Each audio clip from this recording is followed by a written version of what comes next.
but Oh, it's on YouTube. it's live on YouTube, and we are gonna paste the link directly here in the chat.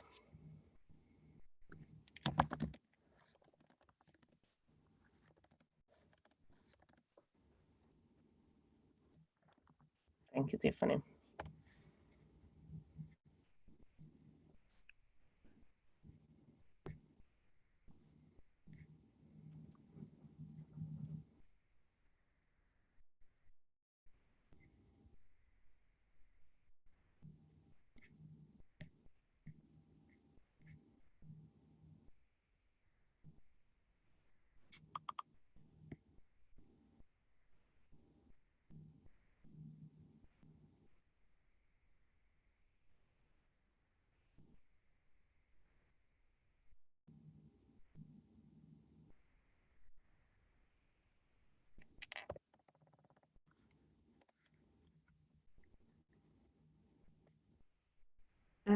So we're soon gonna go live on YouTube. It's already kind of starting, and Francesco is gonna help us to reach out to the people so that they can also access the link.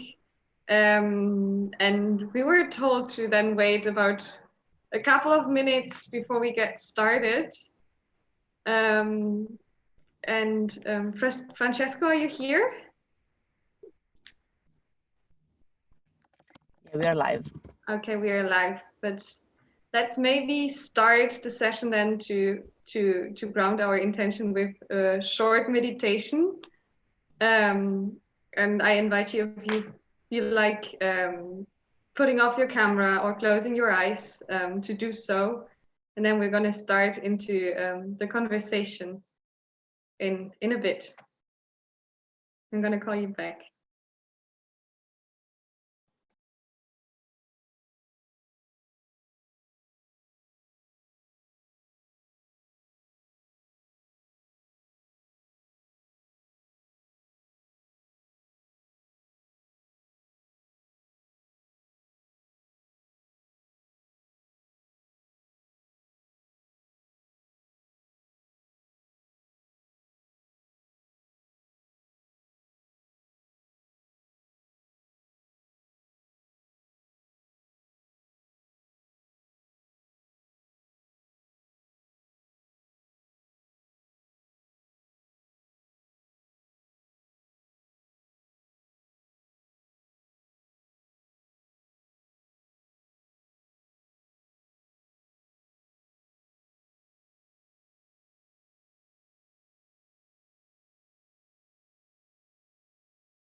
All right. Welcome, everyone. And again, thank you for joining our fishbowl discussion from all over the world. My name is Sophie. I'm from a student-led NGO called Orcus International, and I'm super happy to host you today together with my lovely co-hosts, Abby, Clementine, and Chiara. So we're 21 people here in the room, or let's say 21 aspiring young leaders. But we also have some people witnessing from outside on our YouTube live stream. So guys here in the Zoom room, if you quickly want to turn on your video to say hello to all of our guests out there, that would be super lovely. Awesome. Nice to see your faces. So, why are we here today? When we look outside and wherever we are, At the moment, we can easily understand that this pandemic is creating a moment in time where humanity as a whole actually stands still. We are breathing in uncertainty, and meanwhile, the lungs of our beautiful planet have actually a chance to recover. We currently witness a historic context where the whole world is as united as never before. And it's united in pain and grief, but actually also in a sense of opportunity and faith. And if we listen deeply, we can already start imagining the new that wants to emerge out there. And the question that brings us together today is actually, what is our role as a new generation of leaders in all of this? And what are the questions we want to ask to move forward to a better tomorrow? How can we, as a millennial generation, guide and serve in these uncertain times? So let's use the next 90 minutes to have a conversation about this and to explore if we can find some directions or even some more questions. Let me quickly repeat the rules of the game also for our friends on YouTube out there. This whole setting is rendered as a fishbowl discussion. So we have an inner circle of speakers that is invited to show their video, show their faces and turn on their videos, and an outer circle of observers with their cameras off. Anybody who wants to speak and to enter the conversation has to switch on their video. The goal is to have a maximum of 4 to 5 people in the inner circle of the conversation. So always only 4 to 5 people with their video on at a time. This also means that when someone new enters and starts their video, it is at the same point an invitation for another person to switch off their camera. This is also to kind of maintain an organic conversation and keep the exchange lively. Also, it would be super great if you keep your contributions rather short and end your statement with a follow-up question so that other people can jump into the discussion. Oh, and not to forget, the people out there on the balcony who are watching on our YouTube live stream. Of course, you are invited to send us your questions directly under the live stream, and we will do our best to forward them and to bring them here into our discussion. But I guess now it's about time to kick off the conversation with some more visual thoughts, and I guess Abby is the expert for that. We'll always bring visuals to a conversation. Hi, everyone. My name is Abby Van Mugen. I am located in Berkeley, California. And I wanted to start us off with an opportunity or an activity for those who are participating on YouTube to sort of join along in. And also to sort of set the scene for how this fishbowl all got started, and what I think all of our sort of role and ability to participate in this could look like. So I got involved with this work with the Good After COVID-19 group a couple weeks ago. It was right after the shelter in place started in California. And I was like, what is my job? Like, what is my role? What am I supposed to do during all of this? And so I joined just on a whim the event, the Good After COVID First Fishbowl.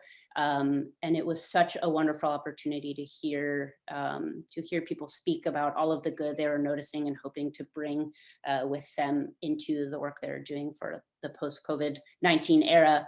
But I think also as a participant, this was in Switzerland, it was like 5 a.m. my time. But as a participant, I felt so involved in the conversation. I am a graphic recorder, so a visual note taker. So I was listening to the content, visualizing it, and then able to share it at the end. But what I wanted to do was offer an opportunity to do a gentle version of graphic recording for those of you who are following along on YouTube. So if you have either a paper and pen nearby, this is your like 5-second prompt to go grab it. And what I would love to offer for you to do, I'm going to use my virtual background, is to, on your paper, is to create a quick visual that looks like this, where on the one side you have just past and present. Notice on this side, you have past, present, and then future, and then draw a big arrow moving from the past, present to the future. And my hope for this is that this can be a helpful visual guide for you as you listen to this conversation, to take notes, but also to think about both writing down and or drawing, if you'd like, your visions for what a future world after this era might look like. And then for coming up with some concrete steps for thinking about how you as an individual, we as a millennial generation, you within your community, on all of these different scales, like what are the tangible actions that you and we can start to take in order to move from the world that we're living in now into the world that we can imagine or that we'd like to create. So you can draw if you'd like, write if you'd like, choose your own adventure. But hopefully this will be a fun tool for us to both imagine that world and then also share it, because I think that that is another thing we'd love for you all to do, is to help us build this work by sharing your visions and your thoughts for it. So that is my hope and dream for you. I will check back in the end. I'm going to be doing a graphic recording as we go through, but that is my prompt for you all. I'm going to pass it off to Clementine to start us off with some questions also. Hi everyone, thank you, Evie. So I'm Clementine. I'm located in Switzerland. I'm the president of Oikos International, which is a student-led organization on sustainability in economics and management education. And we are asked to find even more questions to the question that is being here sent to us, which is, what are the questions we must ask ourselves today to move towards a better tomorrow and a renewed world? So obviously I have zillions of questions going in many directions, and for the majority of them, I don't have any answers. At least yet, I hope this discussion will help me go through that path and find some leads to get answers. And I would like to share them with you today to kickstart a bit the conversation, the discussion. And I will read them because, as I said, there are plenty of them, so I don't remember them all. So it's going to be a lot of questions, and I'm going to start right now. So one of my first questions were how to use this time as an opportunity. What is our role?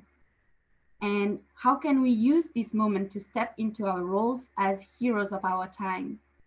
How can we together use this moment in history to see transformational changes for our planet? But what does that mean in terms of courage? What courage do we need? Do we have the kind of courage that is really needed today? And if we transform this courage into leadership, what kind of leadership do we need in this time of global opportunities and challenges? What types of leaders do we need? What does shared leadership look like in this special context? How can we conspire as leaders of tomorrow? In which direction do we want to point? Who do we, as leaders of the future, choose to be? How can our influence as future leaders outline the pathways for a more sustainable tomorrow? How can we, as representatives of organizations, citizens of the world, support people and drive them to reflect on changes we need? If we think about society and economy, there are also plenty of questions coming up now, like what society and economy do we want to create as millennials? How to create an economy which is not too sensitive to those shocks that we are facing those days? How to create a more inclusive economy? We see that this crisis highlights a lot of inequalities in our society. How can we engage our generation to reflect on basic rights for everyone? How to maintain cohesion and unity in difficult times, and how to deal with those situations in a diplomatic way. We also see that we are now entering degrowth. Is this the type of degrowth that we want? If we want a just and democratic degrowth, which is not currently the case, according to me, at least how to make that happen. And maybe it is not degrowth, but maybe it's the full concept of growth that we need to change. So the broader question here is, how can this crisis enable us to rethink our current system, to make our generation, the millennials, to become system thinkers, so we can develop an economic system that respects ecosystem's limits and serves society? I truly think that education is one key to make it happen. So how to rethink education at all levels? So with this pandemic, our generation sees that the impossible is possible. We see a massive and global mobilization on one specific matter, and things can happen quickly and very fast. So how can we also mobilize on less immediate matters, but even more dreadful consequences, such as the climate change, for example? And what does it look like to choose the not easy path? How to bring others along in that transformative path? So I'm going to take now just a step back, and basically the question here is, what are the conversations that have to happen right now?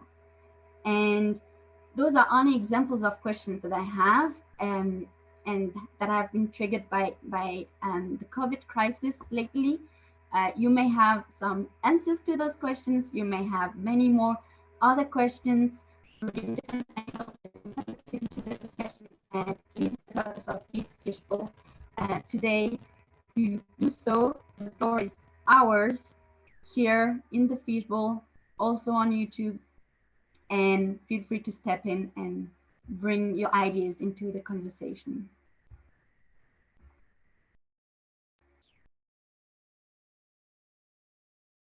I'm gonna be the first one to step in. Just like hopefully leading the way. Really interesting prompt. So Chiara, one of the co-founder of Future Food Americas, based in San Francisco. I think for me, it's really interesting what you said about leadership. I'm reading a lot about conscious leadership and like how to be in this moment above the bar in terms of leadership, which actually means an opportunity to care more about people we are working with and the team we are working with in terms of have like stronger connections and understand better from a human perspective how people are doing and where they are in this moment. And so I do think that there is an opportunity right now to shape a new kind of leadership, which is more focused on people and probably even like feelings and accepting more feelings that what we were used to, more than simple KPIs and business drives. So my question would be, which are the other points that are changing in leadership given this situation right now?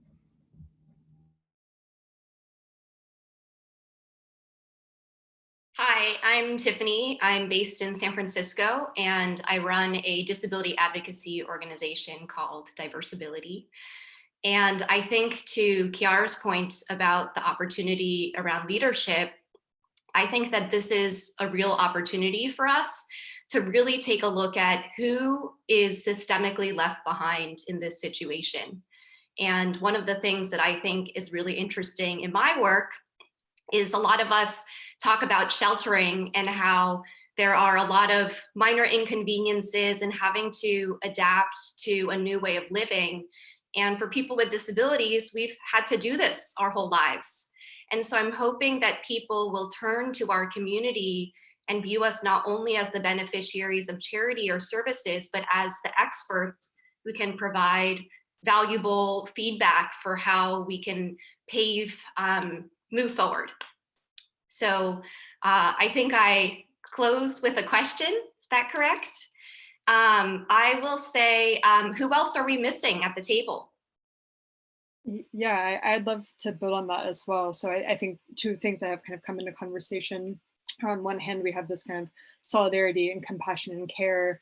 On the other, this kind of systemic oppression and violence and inequality that's brought into sharp relief. And I'm Rebecca. I'm a political economist based in the UK, American by origin, and I bring kind of the political economy, healthy skepticism of the benevolence of markets and market actors, including social enterprises, to benefit society broadly, because oftentimes these market-friendly tend to keep various kind of winners or elites on top and may only at best marginally improve the lives of everyone else, and oftentimes end up that we have kind of confined our thinking to improving lives within faulty systems without, and sometimes at the expense of addressing the faulty system itself. And I think that's something that we could potentially bring into our conversation today, is why is it that the novelties of modern society have failed to translate into a more broadly shared progress, particularly for the worst off in society.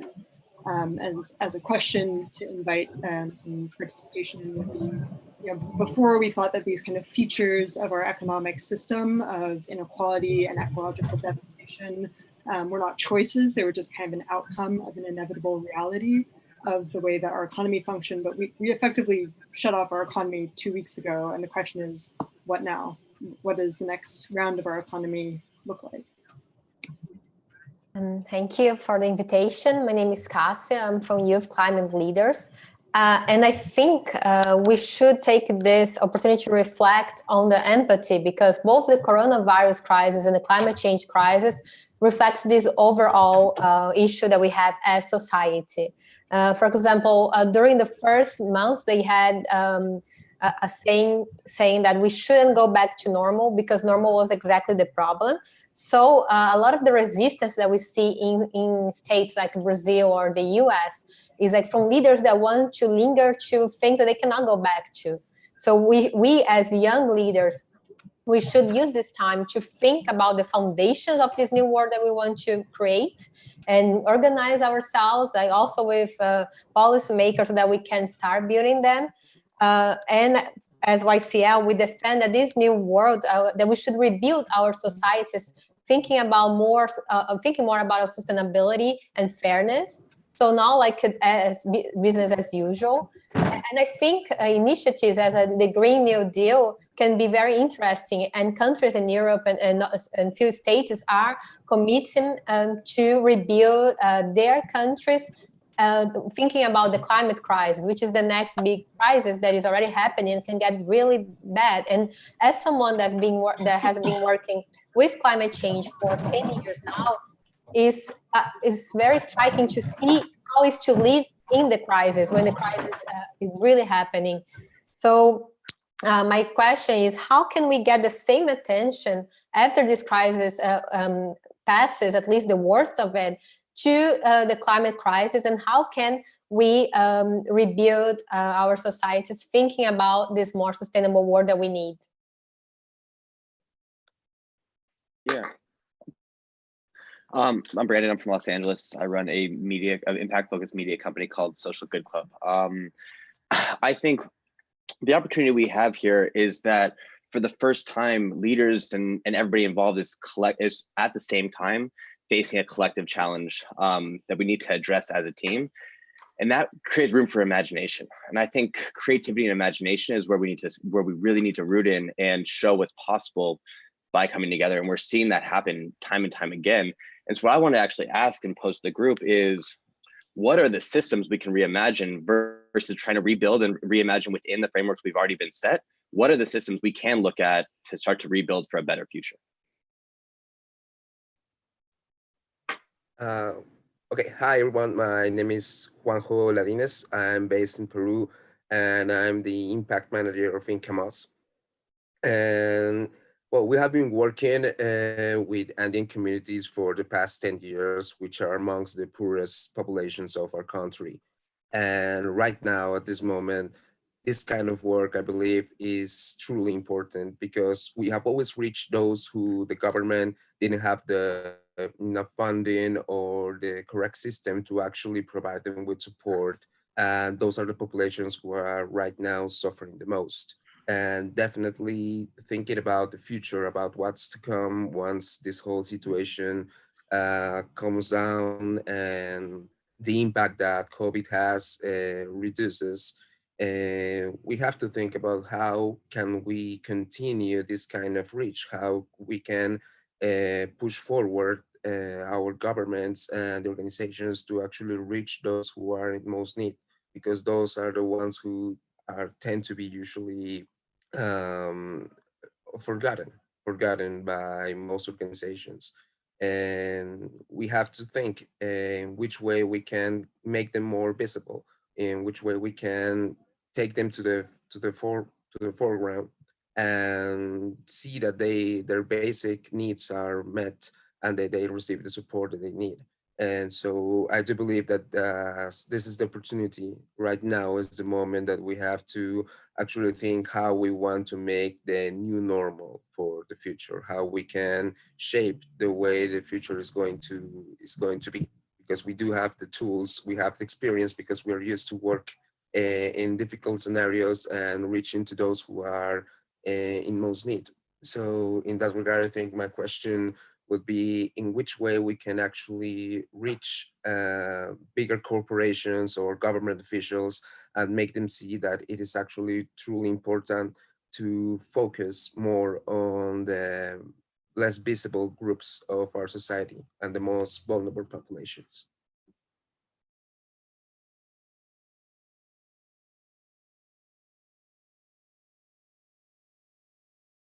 Hello. Hi, my name is Majda. I'm from Amman, Jordan. I just want to follow up on one point that you said now, which is how do we want to make a new normal? I mean, the situation we're all in right now is calling for social distancing at very broad and detailed levels as well. So when we think about that, I think it's important to imagine a world where this will be happening for a while. So, and with millennials being the majority of the global population, I mean, we can easily say that our use for technology is more than the older generation. We are considered to be more tech savvy, and with this social distancing, there's a lot of reliance on technology. So my question is, how can we take this opportunity to further integrate technology into systems such as the education, economy, politics, etc., in order to, in a way, kind of dissolve borders by having more reliance on technology?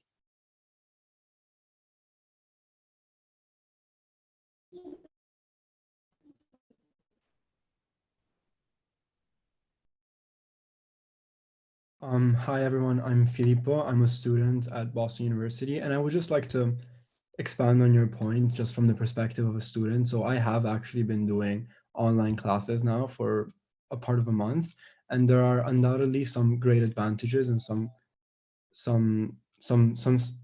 of the interpersonal aspects of being in class are obviously lost.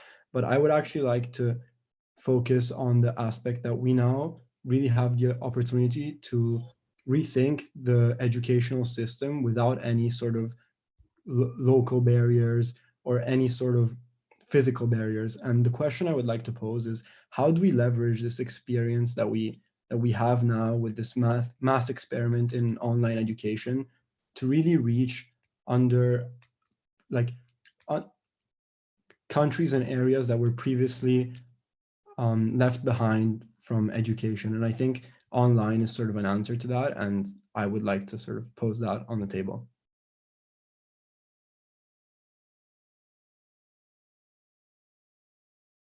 Yeah, I would just like to also respond to this point of using online tools. And I think one important point here is to also be aware of how this can also reproduce in a certain way, this kind of hyper-technological agenda, which is being also pushed to some extent. And so to also be aware of, which tools are we using, and how can we avoid kind of falling into the trap of only going online, doing everything online, and falling into the sort of power structures of those huge corporations which are controlling and using all that kind of online data. So, and I think to really use this crisis as a way of also promoting transformative responses, and to really also look at not only how can we create new responses, but what work has been already done for the past decades of movements like, eco-villages, transition towns, alternative currencies, time banks, participatory budgeting, reinventing organizations. There's so many movements out there that have already done like amazing work for the past decades. So it's also searching those solutions and not just reinventing the wheel again from scratch. Yeah, so that's enough for now, I think. So my question would be, how can we really ensure that we bring forwards a transformed butterfly rather than just a caterpillar with high-tech wings? If I can maybe follow on in terms of what was just said before on education going digital, that's definitely without a doubt something that's important. I think importantly, especially given the youth unemployment crisis that seems to be strong everywhere in the world, but particularly will be strong in areas with very, in developing countries with large youth populations. I think it's important to think beyond just education efficacy in terms of results, but also in terms of how that converts to earning opportunities and how that results into getting into the workforce, whether it be entrepreneurial or whether it be traditional, and thinking more about apprenticeship and alternative education forms as we go about that. So my question would be, how can we get policymakers and education groups to better link education and work opportunities, especially given the shortage and the structural shortage in many countries around the world now, and likely much more so in the future, in the near future. Sorry.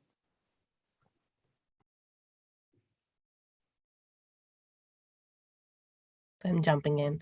I really like the point on education, like how we have the opportunity to spread education in more remote areas, how we do that.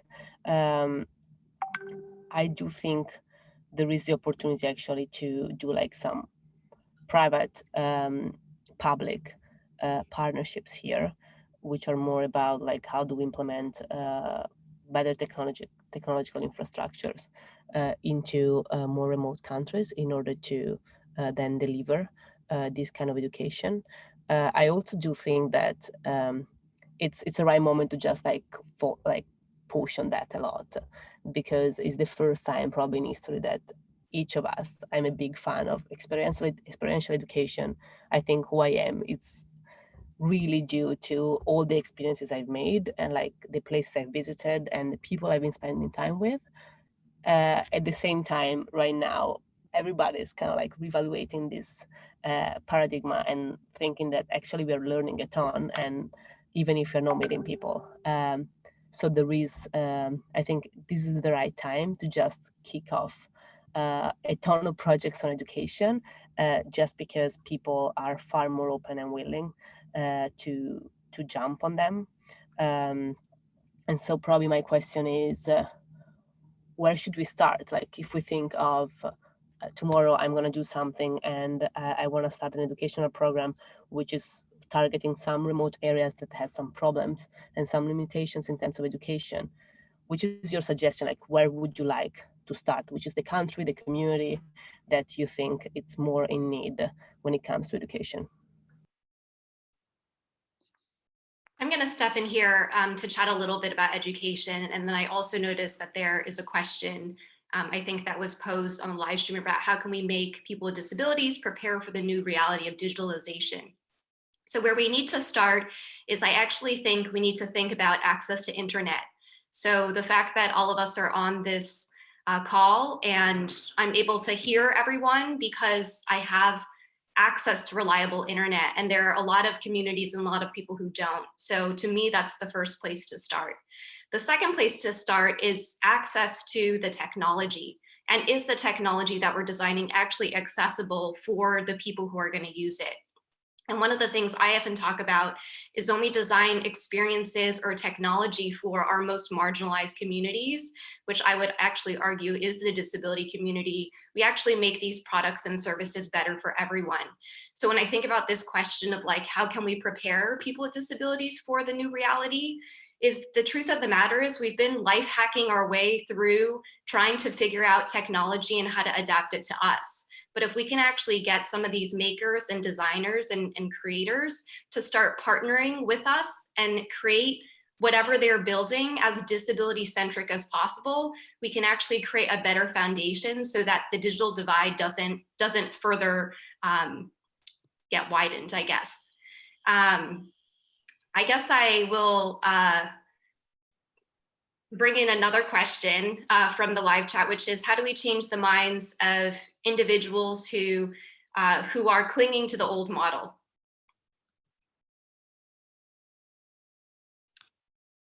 I think I was also noting this question.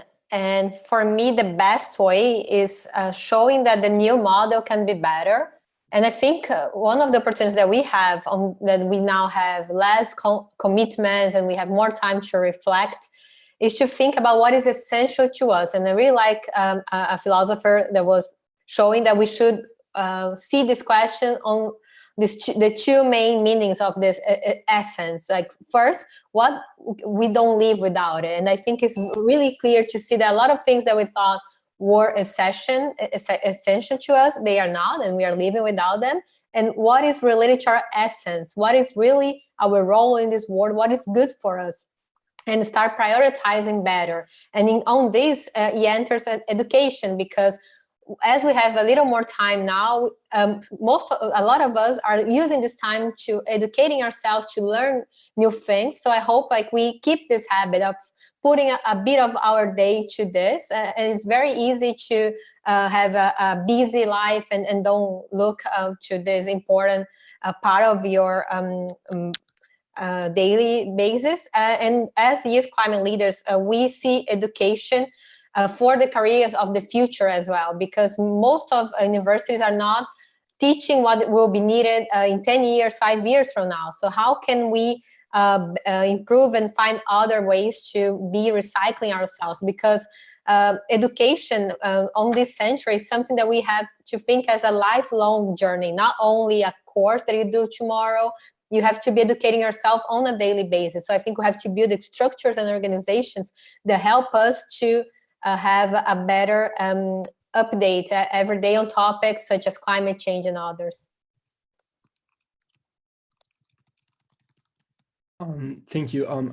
I just wanted to ask sort of a question to sort of try and bring the conversation forward a little bit. I've been hearing a lot about education and sort of how do we build the system to allow for the type of education that can reach everyone, that is more inclusive, and that can truly sort of be global. But one question I would like to pose that I'm really curious about is, how do we go about building the incentives, economic, financial, or just societal, for this sort of changes and transformations and good to really come about throughout the whole sort of global economy and throughout different industries as well, and promote this sort of concern and inclusivity and sustainability throughout the whole economic system?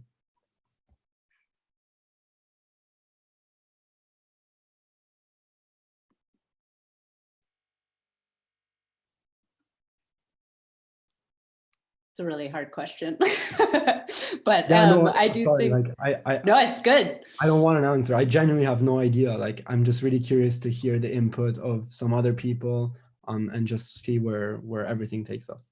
Yeah, I mean, one of my thoughts is that I think it's a real responsibility of employers and of leaders of organizations to not just have this type of work be something you do as like a corporate social responsibility thing, but to really be the work that your company is doing. I think that to me, it's, I don't know, I'm in San Francisco, and I think that this is like such an epicenter of inequality, where you walk down the streets of San Francisco and there are people just who need so much help, who don't have a home, who are completely addicted to drugs. And then you walk by them into a building that has $1 billion. And I just think that it's to me, it feels irresponsible to not have the people who have all the money like think of this as their work. And yeah, I think for the millennial generation, for myself, I think that so much of what's hard for me is thinking like my work and the things that I'm responsible for are my job or the things that I get paid to do. And so I think it's been really interesting to think about like, how do I shift that mindset to be that, no, this is my responsibility. Like this type of work is all of our responsibility if we want it to happen. I know the millennial generation has a bad rap for being an entitled generation that, we get handed what we want. And I think that there's some truth in that, at least for myself personally. This moment in time has been really interesting to reflect on like, oh, if I want this to be different, I can't sit here in my house where I am housed and where I have enough food and like whine about what's going on in the world. Like I really have to think about how does this become my responsibility and how do we as a generation like take this on as our responsibility. So my question is, I guess to build off of that, I think it's a really interesting question. Like, what else can we do to to bring more accountability to our generation or to our leaders, like, and bring this as something that we're actually responsible for? Yeah, if I might follow up on that and build, I came across an interesting kind of conceptualization of the situation of what's referred to as the germ theory versus the terrain theory of the virus. And the idea is that your fish is sick. So we're in a fishbowl, imagine the fish is sick. Under the germ theory of disease, you isolate the fish, but under the terrain theory, you'd clean the tank. So if we kind of extrapolate that idea and we're thinking about, okay, well, we don't want to just be isolating the fish. We want to think about like farther down the line, how do we imagine cleaning the tank? But it's a lot easier to fight a war on a virus than it is to take on a medical industry, to engage in preventative healthcare. It's a lot easier to isolate the fish than it is to address structural, racial, and economic inequality. So some of the issues that were certainly persistent, at least in the States and in many other countries before COVID, are now just brought into just a very clear picture. And I think what it's kind of shown us is imagining like what is fundamental in this situation is that it's about human well-being, it's about ecological integrity, it's about thinking that's not nationalist and not necessarily wealth maximizing, but it's about a dignified existence and ecological sustainability. So also what we might consider inviting is thinking 50 to 100 years into the future. We had these global trends that seemed like they were going to continue around economic inequality and climate change. The status quo is broken. So if we're trying to think of a different way to imagine what's been ignored and lost in this kind of pursuit of endless growth, how can we imagine like universal basic income or other types of policy discussions that were on the table and bring those into kind of a more mainstream acceptance now that they're sorely needed. Yeah, maybe I can build up on these two questions. Hi, my name is Marie-Claire from Switzerland, and I'm here with the Sustainability Week International.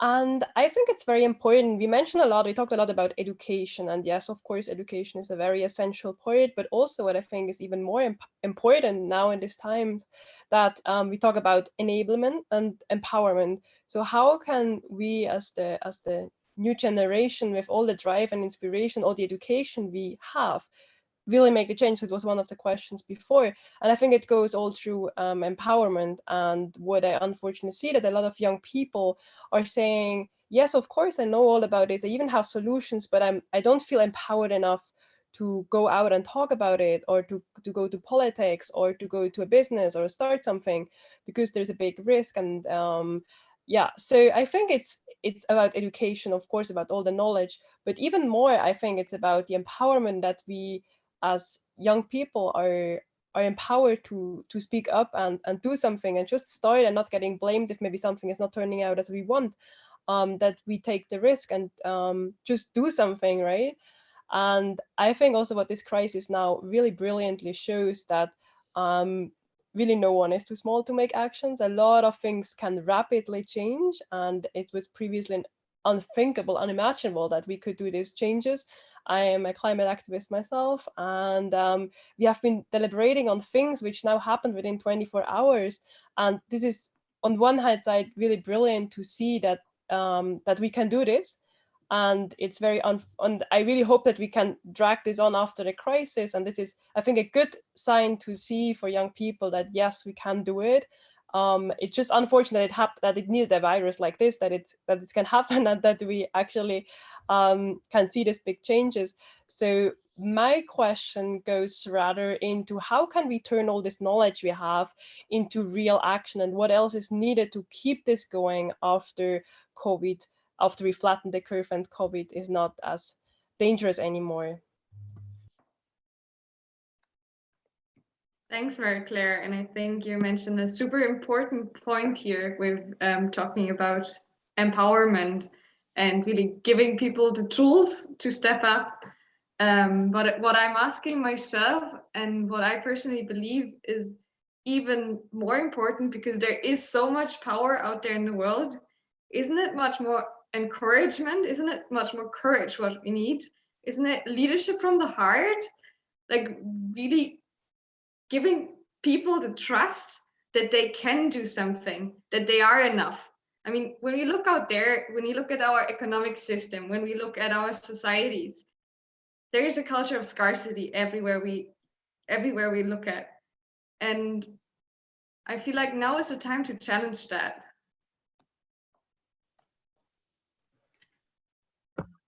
I would like to build up on this, especially for the youth leadership that we can develop right now, because if you look at all the economy and all the organizations out there, whoever can step up first will have a saying in what is going on and what is going on in the futures. And I think especially the young people who are innovative, who are flexible, adaptable, and also having the courage to build up new opportunities, to have new creative ideas how to move forward in this uncertainty. And I truly believe that leadership is being encouraged and empowering to others in times of the uncertainty. We can be the generation who has some solutions to offer on the market right now. It's also like the decision makers, the policy makers needs to consider, because we are them putting them to be there in order to kind of solve the challenges that we're having. So I deeply believe that we are, the young people are now also in charge and in the responsibility to move forward and to step up. And of course, right now, I think we can have the first steps to already build on projects that can be considered also for the future. But on the same hand, we need to already to building alliances and partnerships to support us with that. So my question to follow up is, how can we already make those projects, but in the same hand build alliances with other organizations to take them forward, exactly to convince the decision makers to make the change for the future world? Yeah, I just wanted to step in here to kind of just, help facilitate this discussion around youth leadership, because I have been really impressed with how people have been propelled into action through COVID, whether it's helping to deliver groceries if you are healthy and able, helping to gather PPE, equipment, face masks, learning how to sew and create all these face masks. And so I think one of the really important parts of this is giving people permission to fail. And, we've been talking a lot on this conversation around holding corporations and our governments accountable. But I think we also need to have a little bit of compassion to give people the space to kind of experiment with things, because if we continue to, target and criticize other people who are really trying to do whatever they can with the privilege and power that they have to make an impact, then we're really not going to move the needle forward. So I think being able to give people permission to experiment with different things as they emerge in their own leadership journeys. And then the other thing I wanted to talk about was the fact that all of us have power. We have power in our digital channels. Brandon does some really great work around leveraging visibility and platforms to elevate, and Charles does as well. But I think one of the best ways to empower our generation and generations to come is to teach us or instill values that everything that we do matters, and that even if it's just for one person, for 10 people, for 1,000, like those people who are watching us, we have an impact on them. So I think just thinking through that trickle effect.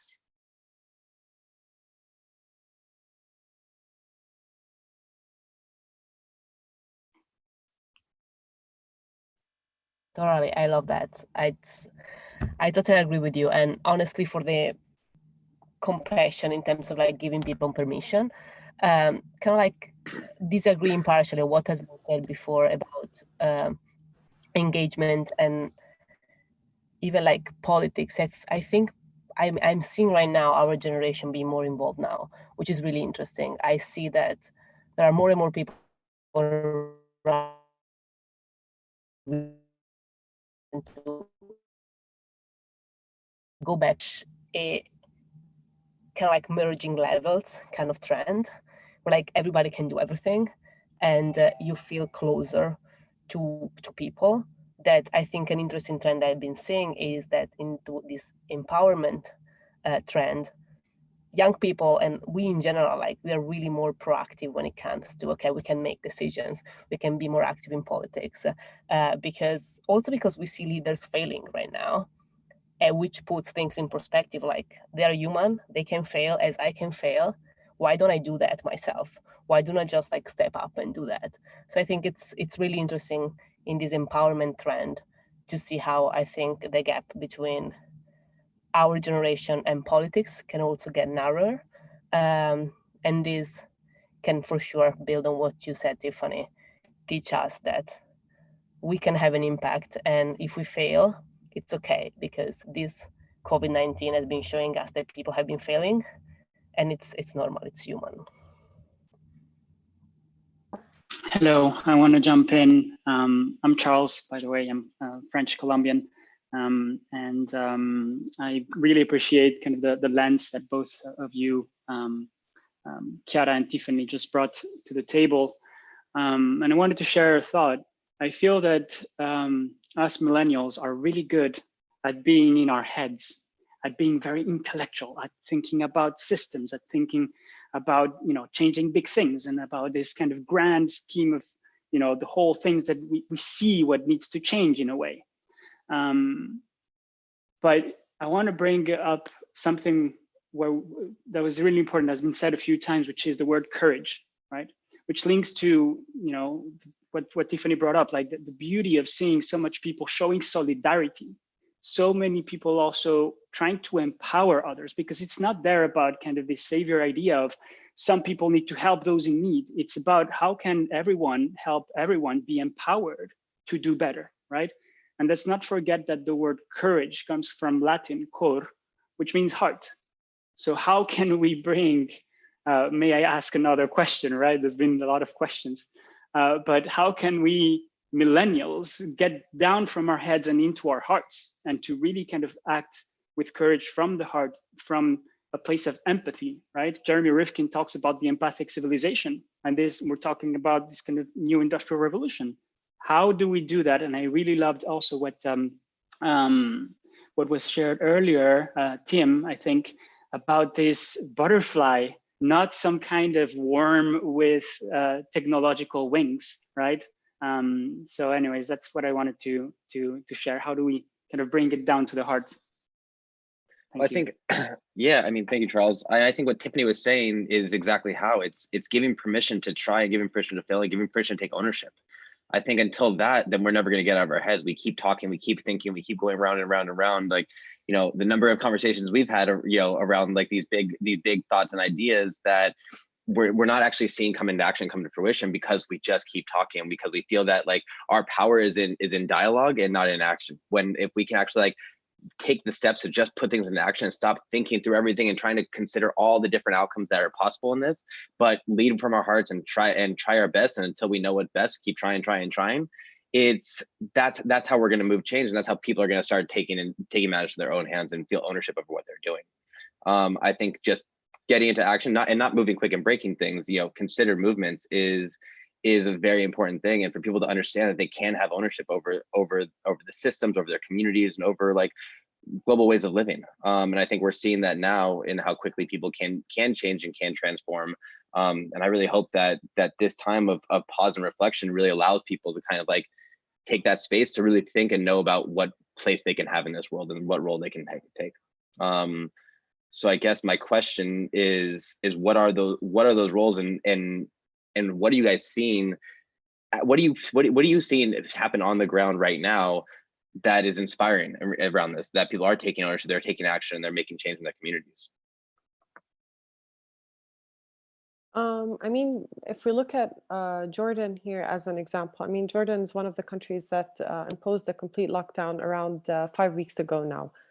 But I can easily say that there has been a lot of initiative. A lot of people came up with amazing ideas to help people, help them get their groceries or just facilitate things for them here and there. And it's been amazing. It's been very inspiring and encouraging. But I mean, I cannot help but wonder whether such an attitude and mindset will continue once all of this is over. I mean, once life goes back to normal, whatever normal is, or whatever it will be, will people still maintain that attitude, or will they just forget, disregard, and say it was a phase that passed, and then go about doing their own thing? It might be because, you know, in times of trouble, you come up with those amazing ideas and then you're busy again with life and you get over it. Or maybe there would be fear of the unknown, whether it be economically, socially, jobs, education. So, I mean, on a positive note, I think everything that's happening is amazing, but in terms of what people are doing to one another, but will it last? Maybe also interesting what was mentioned before. So what actions are taken? Isn't it very interesting that young people are now showing their parents how they can work, because they all have to work with Zoom and webinars and all these online tools they have never used before. So the older generation is coming to our generation to ask for support, and we are obviously supporting them and helping out. So I think it's very interesting that that we are now seen as the ones who know how things are working. And I think this is something we really have to maintain, that afterwards we have a more intergenerational approach to a lot of questions and discussion. This can be in business, but also in politics, but also in education. That is not always the older people, the older generation who teach the younger generation what to do, but it can also be reversed. It can also be the younger generation telling the older generation how to run a business, what principles and values are important, what is essential in politics, in education. And I think this is something we can really use now as a superpower of our generation. And remind people afterwards when they are trying to get back to normal that once we have been very helpful to showing to you how this webinar, how you can log in, how you have been managing all the different accounts and coordinating. And that also we are younger and maybe don't have the experience as you have, can be a very important leverage to fulfill your own tasks or duties. And so my question would be, how can we keep this going? How can we again show these superpowers we have, and that it's long lasting and in itself sustainable? A couple of days ago. Hi, everyone. Oh, go ahead. Okay, hi everyone. My name is Mercy Chachkokan. I'm calling in from Zimbabwe. I hope you can all hear me.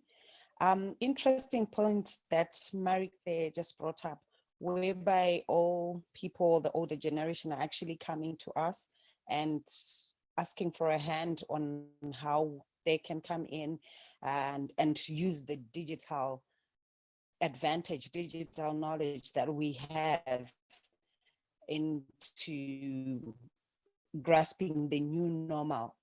And for me, it's quite an interesting perspective in that we actually had the same scenario at our organization, where we, the millennials, had to be the one telling them of Zoom, Microsoft Teams and all these are working from home, only the few people that are working directly at the premises. And it's now brought up that whole perspective that every person has is very useful, and especially us millennials, whereas in most cases, in as much as yes, some of us are executives in the organizations, when you bring up something, they were being taken as, you know, it's the millennial stuff, and they are bringing us to this digital age. But now it's like there's no choice. It's what it is. They have to come in like that.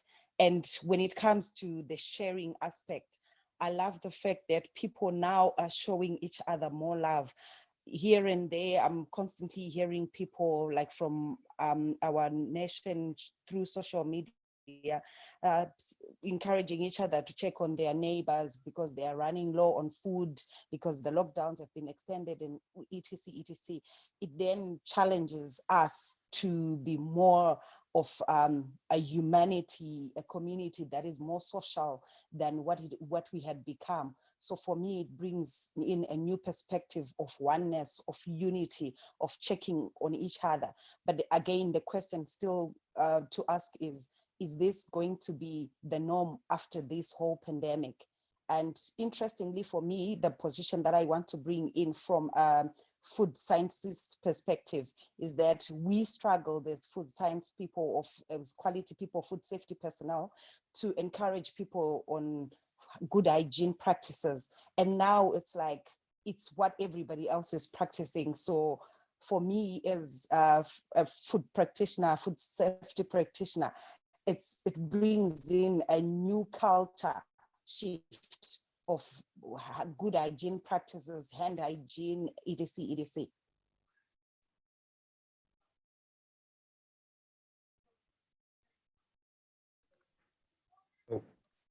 So a couple of days ago, I was browsing on my Facebook and I saw a short video that had a message at the end that stuck on my head. And the message, well, it was the whole video, but the message in the end was about leadership. And it said that a true leader sees the way and then goes the way and finally shows the way.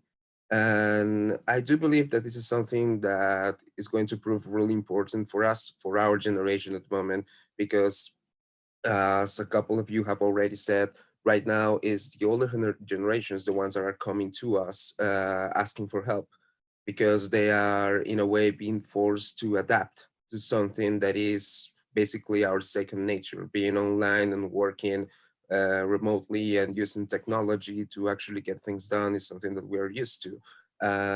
They are now being forced to due to the quarantine.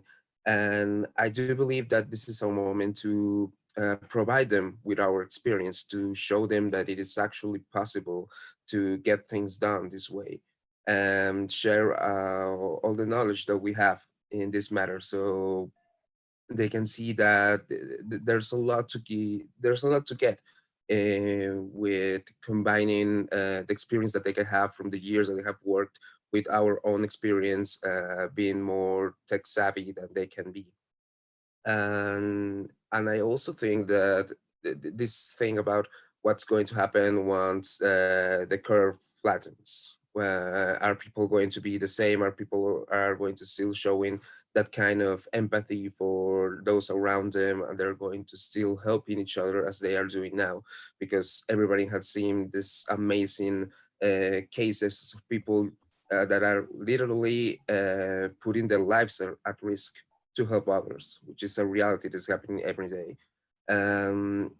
I do believe that it is important for us to continue doing things like this kind of conversations, having this topic being repeated and talked about, and spreading the word and letting everybody know that if we actually manage as the whole, as a race, as a human race, if we actually manage to overcome this whole pandemic, and we managed to rebuild the things that have been broken, it's because we were together and we were working together and we were taking care of each other.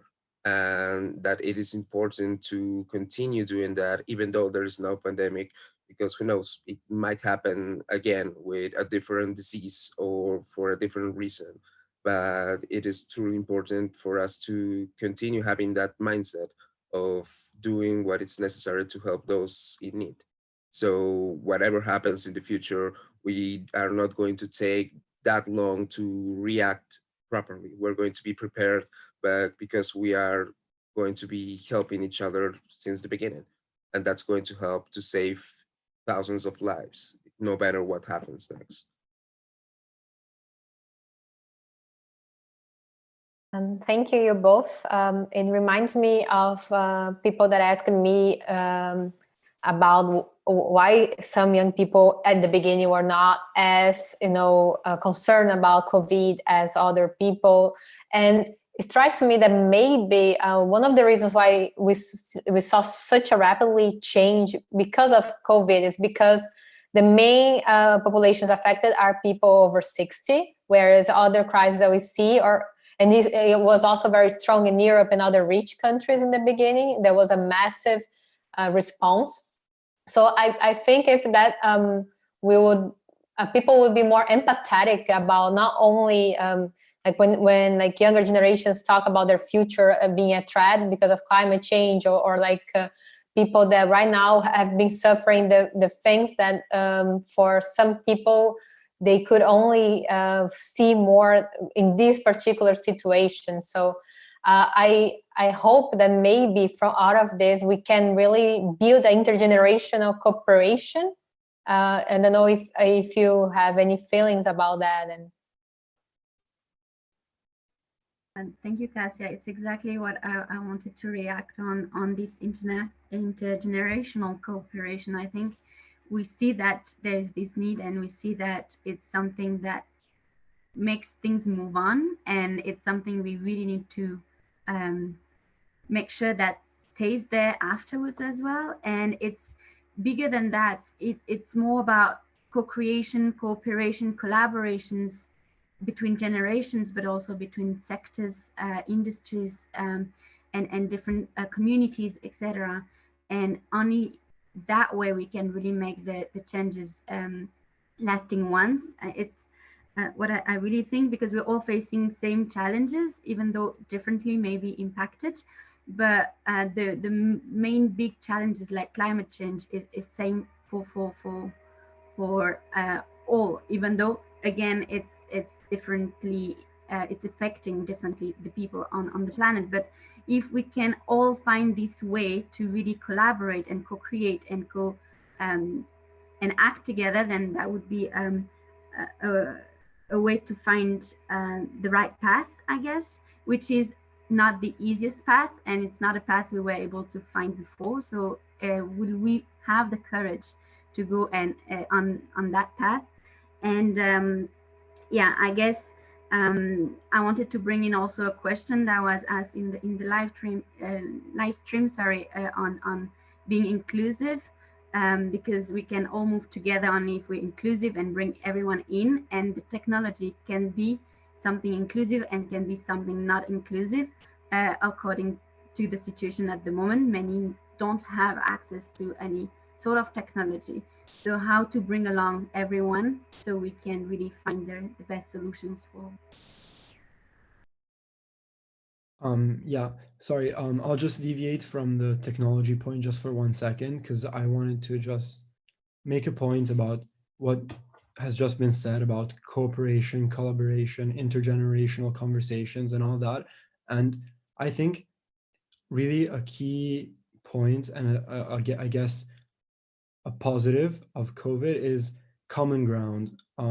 Humanity has sort of rallied around the value of healthcare, and we have all found ourselves in different societies in different parts of the world, but putting the health of our people first. And somehow that has sort of been the thread that has united us all in this and has allowed us to communicate and build great ideas and conversations.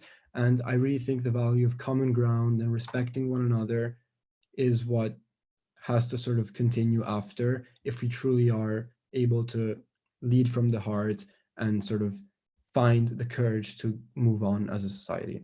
And I'd just like to hear your thoughts on that.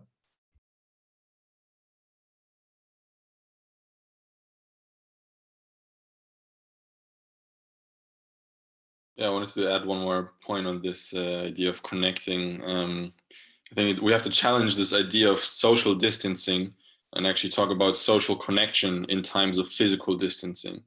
And this can be quite a dangerous idea floating around of social distancing, because it also creates more fear, and we need to connect with people, with communities around us, you know, to not fall into this trap of fear, and like support each other, meet each other's needs, but also connecting, as people have said, across out of our normal bubbles and reaching out to other kind of groups, and well, maybe there's not a common ground, as Filippo said, to begin with at least, but to kind of make that concerted effort of discovering what is a deeper common ground of our common humanity and our common suffering, our common dreams for a more regenerative future, perhaps.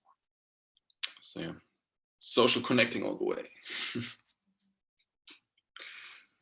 Yeah, Tim, I completely agree with that. And I feel that in that it also really needs, like, you can now talk about generations, but you can talk about individuals, you can talk about all the levels. It really needs us to kind of tap into our strength. And what I'm hearing here in the discussion is kind of two sides. At one side, okay, we're too much in our heads, that's what we're always doing.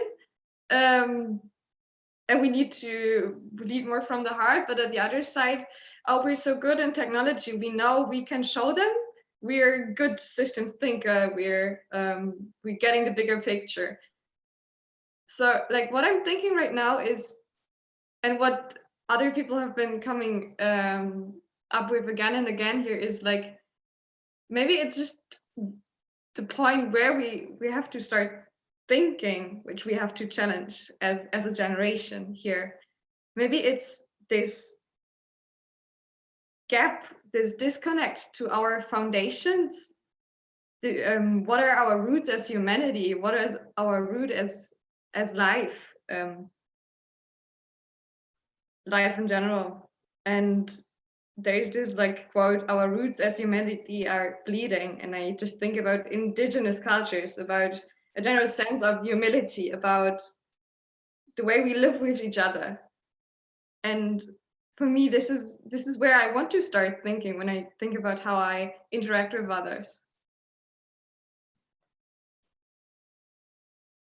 Totally, 100%. And I see here like a huge storytelling opportunity, which makes me think of Brandon also, in terms of like, how do we transition what you were saying, Tim, from social distancing to like social unity, like being like unified in this. And I think there was, given the rush also of the situation, which totally makes sense, but there was some storytelling, I don't want to call them mistakes, but like points that could have been improved and that we could improve when we started talking a lot about, like, for example, stay home instead of like staying physically distant, or like talking about social distancing instead of specifying that the distance part is just a physical part, but we actually need more support when it comes to our soul, our mind, our feelings.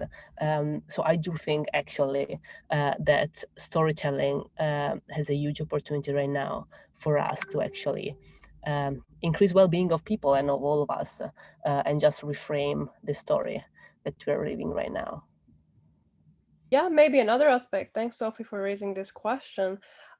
You're talking, really having this sense of humanity. I think we can just look what kids are doing. Kids are asking so many questions, and they're going to keep asking until they have an answer and they understand it. And I think it's also something we can do in our generation. I still think that we are not asking enough questions, and not particularly the right questions. And also sometimes I'm giving up asking questions. But I think this is really the way to go, asking questions and also talking to even younger people than we are, because they are very intrinsically curious, and they can maybe give us, can lead us back to this, to this sense of humanity and our deeper connection.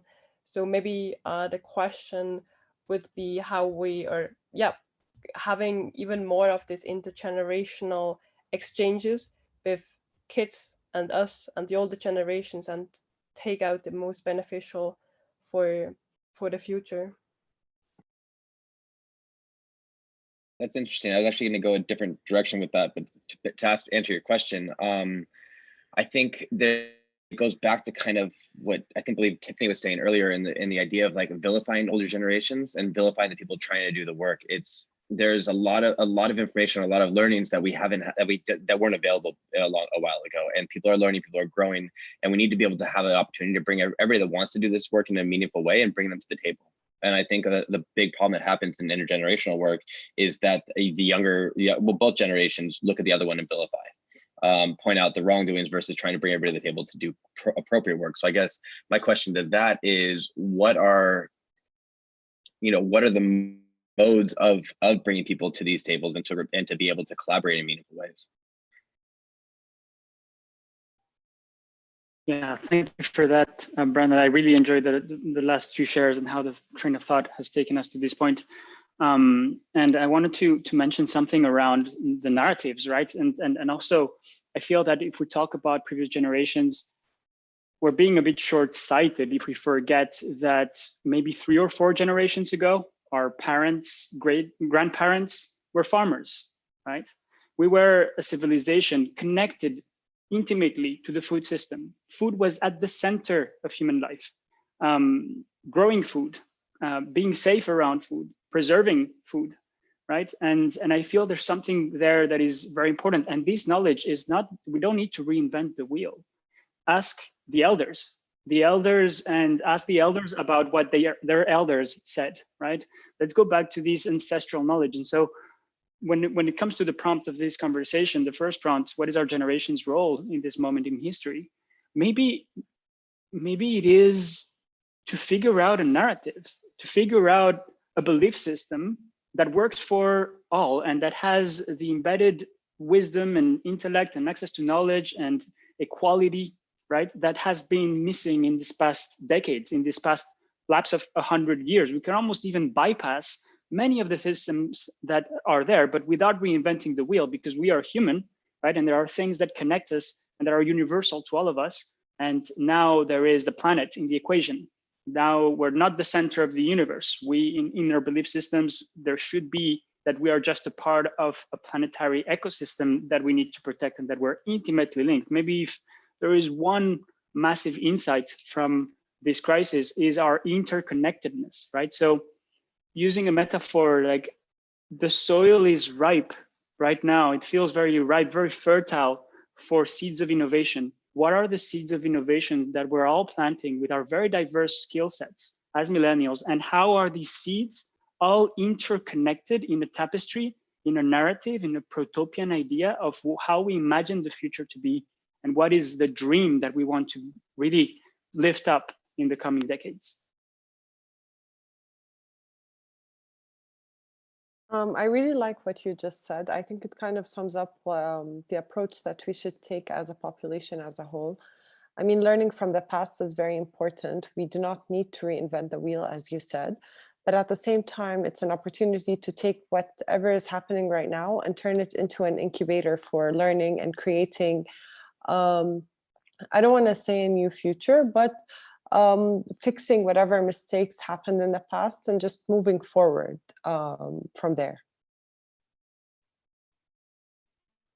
Yeah, and I just want to say, like, there's something that boggles me about the uncertainty that's coming up, right? Last year, we were in the streets, right? We were supporting even a younger generation being like, hey, this cannot happen, right? Let's go to the streets and let's impede the old system to just perpetuate systems of oppression, both for people and for planet, right? I feel that force is going to come very, very strong in the coming months to try to reestablish the norm as it was before the crisis.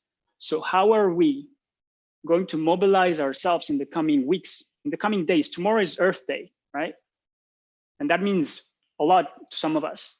How are we going to show up, even from home, right? With our decision power consuming power, right? Because in the end, this is a capitalistic issue of how we consume the planet and resources in an extractive way. How do we, first of all, work on ourselves, like our individual, without trying to change the world? Just like, how am I living? Is this working? And then how are we going to go to the streets to impede eventually certain things? And how are we going to mobilize? What is the umbrella, right? Is it Fridays for Future? Is it, I don't know. What is it? What is the umbrella that we're going to eventually come together and show solidarity in ideas, in thinking, in vision, to be able to really continue putting water on these seeds of innovation that are being planted right now, and they don't just go down the drain as soon as the big machine comes back and turns back on the fossil fuel machine. Just on a closing note, oh, go ahead. I know they're running out of time, because I love what you said, and actually remind me something I read in like the past couple of days about like there are gonna be so many forces that are gonna try to put each of us back to what we call normal, like reality, like normal life, like in terms of like marketing, branding, and so on. As soon as possible, like we're gonna be pulled from like so many angles to just buy again and like go back to using our purchase power as we used to, just because all these brands are suffering a lot and every business is suffering a lot right now. And so building on the solidarity and like working on ourselves, I think a key question to kind of like even wrap up that is, how do we make sure that we stay strong and together, and we kind of like, we don't get back to normal, because what we used to define normal is actually something that we don't agree anymore with. Yeah, I think this is great. And I want to invite, actually, before we wrap up, just a quick pause for all of the content that we've just talked about to sort of sink in. I've been taking visual notes, so I'm going to share those on our screen to give us a prompt. But for everybody who's in the fishbowl and everybody who's watching on YouTube, what I would invite us to do for about 2 minutes, because we are a generation who's very in our heads and loves thinking and talking about things, but is to sort of bring that down and practice starting to bring those things down from our head and our brains and our mouths even into our heart, and to take a moment to, if you do still have a pen and paper, or feel free to open a Google Doc, but to just start noting like what are some actions that you can take, or some seeds that you can begin to plant now, to be able to sort of move towards this world that we would like to create. So I'm just going to leave 2 minutes maybe of silence, just for everybody to reflect and to with your hand, take your first action of moving in that direction. And I'll put my visual notes that I've been taking up on the screen to hopefully help give some summary points from our conversation.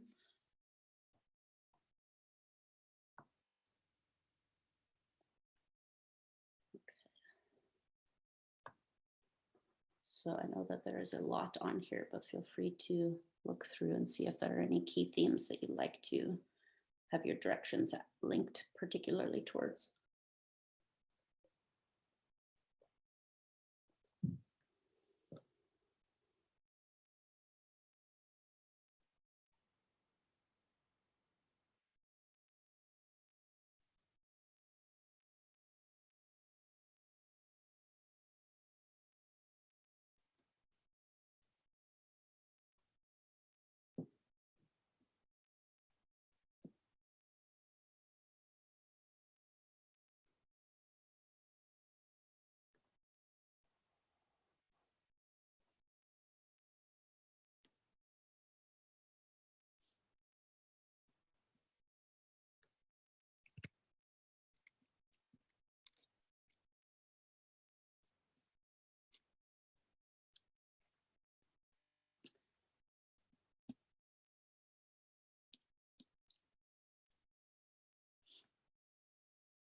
So feel free to keep writing and adding, and I might invite a few participants if you have any ideas to share as far as sort of concrete actions that you like to offer up to the group or to the participants.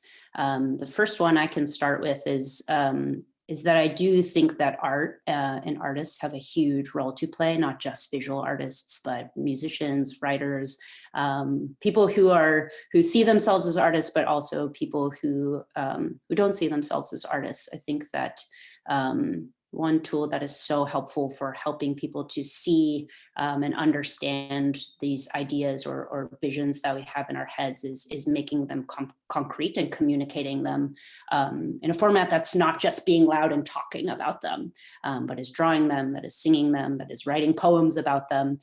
So my biggest hope and dream from this is that everybody who participated in the discussion viewed on YouTube would take an idea, can be a small one, can be a bigger one, and transform it into some kind of art and put it out into the world. I think that's a hugely courageous act, and it can be really scary to put a piece of art out into the world. But I think that's been for me like a completely life-changing experience, is to just put art out into the world that's related to what I would like that world to move towards. So that is sort of my prompt to everyone, is thinking about how can you translate your ideas and your visions into an artistic format and share those out with the world. So I invite, before Chiara wraps us up with any logistics, if anyone else has any quick other closing action items to sort of add to us, feel free to join in.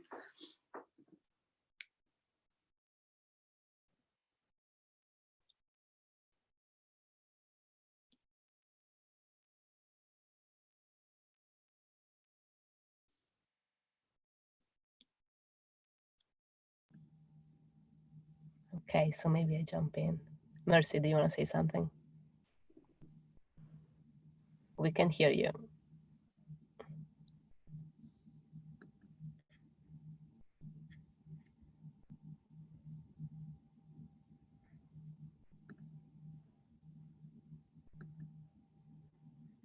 We can hear you, I'm sorry.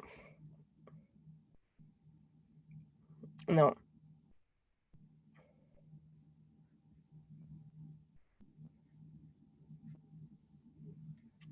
No, you're not muted, but we can't hear you.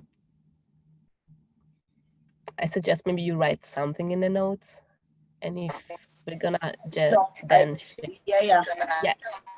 Awesome.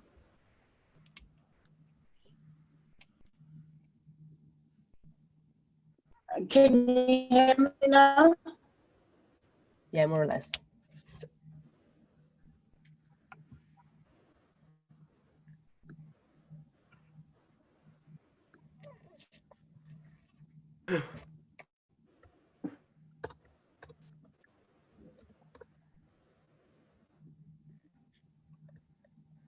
Maybe you write down in the chat.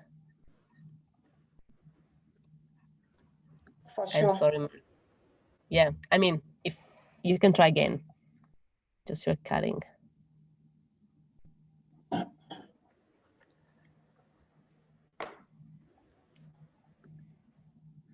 Okay.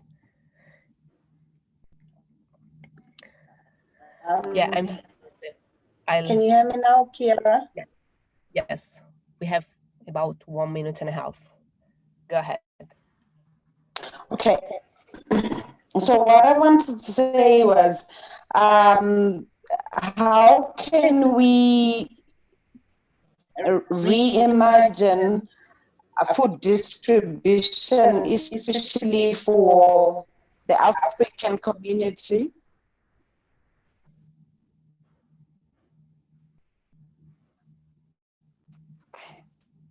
How can we reimagine food distribution, especially? Can you repeat the last part? I think she jumped out. I think it's a connection issue, but actually, as one of the wrapping up items that I had to touch on was also that if it's okay for everybody, most of you sent us picture and LinkedIn account, so we'll be really happy to just send out an email once we are done with the session, with kind of like who is who, in order to also connect afterwards. If you are okay with that, we can also send out email addresses. It's up to you, just like write us, even here in the chat, if you're okay with that. Otherwise, we just go with LinkedIn account. But it could be nice to just reconnect if someone wanna move the conversation forward. As Carlo was saying here in the chat, in Good After COVID-19, as an hashtag, there is basically an umbrella of activities that we are trying to push forward. So also this could be followed. I mean, first of all, I just want to like thank everybody. I think it was great. And as a first experiment for us to run that, it was pretty good. I liked how the flow kind of like started happening in after the first 20 minutes, and the conversation went deeper and deeper. So this was great. And apart from that, I honestly think that that's it from my side. We have Earth Day tomorrow, as Charles mentioned, and we are organizing a 24-hour marathon. So there are going to be speakers from all over the world, from China to Hawaii, over 24 hours. So I can also post the link there. It could be an interesting activity to follow. It's Future Food Institute plus the FAO. And if before saying goodbye, we can turn on the video, so we can kind of like physically say bye to everybody. Maybe it could be nice to just see our smiley faces.